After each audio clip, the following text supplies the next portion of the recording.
Rapaziada, que noite foi essa no Maraca, hein? O Flamengo mostrou que em mata-mata de Libertadores é gigante.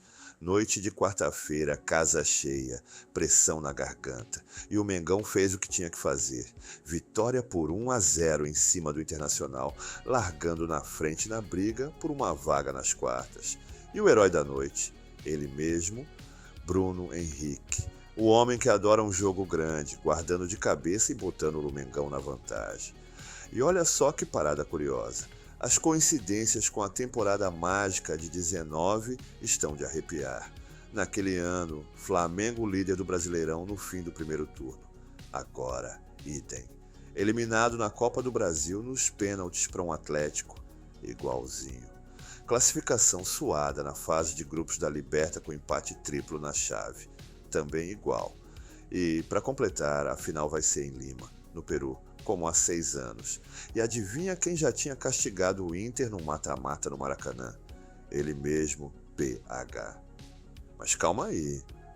Tem um detalhe. Por mais que o elenco de hoje seja até mais forte, e eu falei elenco e não time, como o próprio Bruno Henrique já falou, o time titular ainda não chega nem perto do nível de atuação do esquadrão de Jorge Jesus.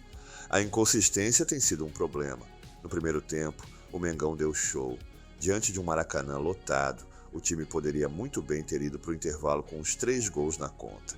Mas a rede só balançou uma vez naquele escanteio cobrado por Luiz Araújo, que encontrou a cabeça de BH, que subiu como um foguete e testou para o fundo.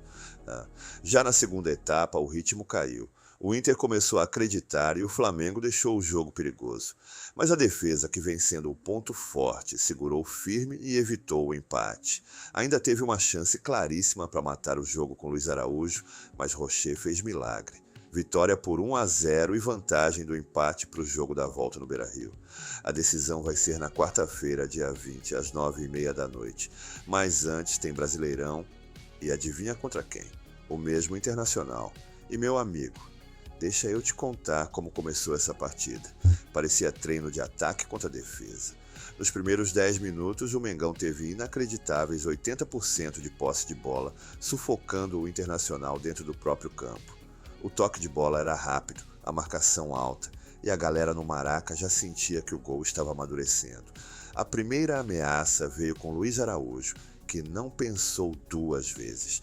Mandou um balaço de fora da área e obrigou o Rocher a se esticar todo para salvar. E olha que o time estava diferente. Sem Pedro, Felipe Luiz colocou Bruno Henrique como falso 9, deixando a equipe mais leve e afiada na pressão. A movimentação ofensiva era constante, com Emerson Royal pela direita, mas foi pelo lado esquerdo que nasceu a primeira jogada de arrepiar. Samuel Lino fez fila, achou BH e a defesa só conseguiu salvar jogando para escanteio. Aos 28 minutos veio a recompensa. Luiz Araújo cobrou o escanteio com a precisão de um relógio suíço e Bruno Henrique subiu sozinho, testando firme no canto direito de Rocher. O goleiro até foi nela, mas a bola morreu no fundo da rede. 1-0 e explosão total no Maraca. Depois disso, o Flamengo seguiu criando como se não houvesse amanhã. Plata se antecipou e cabeceou com perigo. Lino deixou Plata na cara do gol. BH girou sobre Juninho, quase marcando.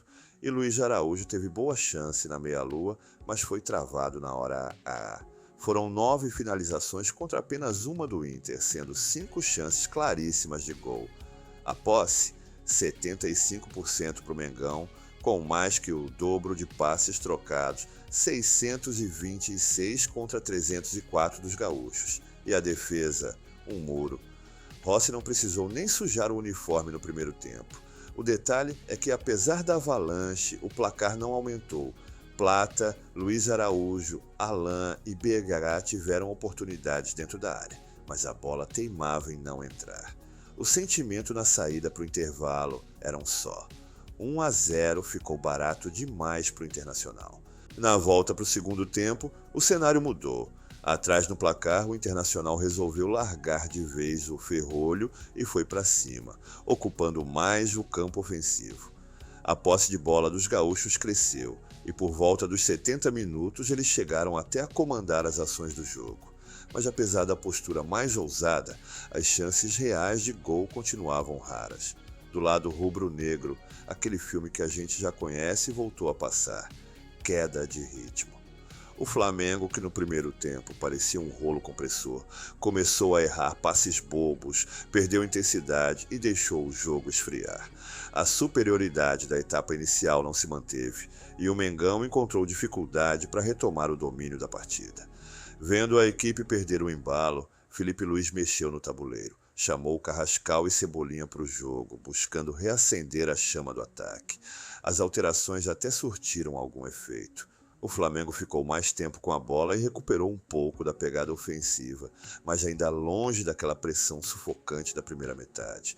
O momento que fez o Maraca acordar de vez veio aos 43 minutos. Cebolinha fez a jogada, a bola sobrou para Luiz Araújo, que encheu o pé. Rocher de novo voou para evitar o segundo gol rubro-negro. O goleiro do Inter segurava o placar como podia. Nos acréscimos, o Inter ainda ensaiou um último suspiro com chute de Vitinho. Mas Rossi, seguro como sempre, defendeu sem susto. Fim de papo, vitória magra, 1-0 para o Mengão e decisão totalmente aberta para o jogo de volta. O primeiro tempo foi de imposição total, mas o segundo mostrou um Flamengo mais irregular contra um Internacional que até cresceu, mas sem perigo para o Mengão. A noite no Maraca foi digna de final. Mais de 63 mil pagantes, quase 69 mil presentes, empurrando o Mengão do início ao fim. Foi o maior público de um time brasileiro como mandante nessa edição da Libertadores e o segundo maior da temporada, só perdendo para o Fla-Flu da final do Carioca. Na bilheteria, 5 milhões e 100 mil reais de renda bruta. Um espetáculo dentro e fora de campo. O jogo também teve capítulo especial, a estreia de Jorge Carrascal com o manto sagrado. O último dos 4 reforços da janela a entrar em campo, o colombiano entrou aos 26 do segundo tempo no lugar do Plata, mas fez uma participação discreta. Nada que vá apagar o potencial, mas ficou claro que ainda precisa se soltar. Dentro das 4 linhas, o Flamengo poderia ter matado a partida no primeiro tempo, mas pecou no que tem sido um calcanhar de Aquiles em comparação ao time mágico de 19. A tal da eficácia. Criou, envolveu, mas não matou. No segundo tempo, a queda de rendimento foi nítida. O Inter subiu a marcação, aumentou a posse, que caiu para 64% para o Mengão. E finalizou mais. 4 contra apenas 2 do rubro-negro. A grande chance na etapa final veio aos 43 minutos, quando Luiz Araújo ficou cara a cara com Rocher, mas pegou mal e perdeu o gol que poderia ter deixado a vantagem mais confortável. Depois, na coletiva, Felipe Luiz não fugiu da responsabilidade, reconheceu o que já deveria ter reconhecido há várias rodadas anteriores, a queda brusca de rendimento, disse que precisa entender e corrigir. E foi claro, com o melhor elenco da América do Sul nas mãos, se o time não render, a conta vai cair nele. Agora é foco total no jogo de volta. O Flamengo busca sua 4ª Libertadores para se tornar o primeiro clube brasileiro tetracampeão. É vantagem mínima, mas como vimos contra o Atlético Mineiro na Copa do Brasil, um golzinho pode ser ouro puro. E me fala vocês, nação rubro-negra, você acha que o Carrascal vai conquistar uma galera rapidinho ou vai precisar de mais tempo para brilhar com o manto? O que mais te preocupa para o jogo de volta? A falta de pontaria ou a queda de intensidade no segundo tempo? Na sua opinião, o Mengão deve repetir a escalação ou tem que mudar o time para matar a classificação?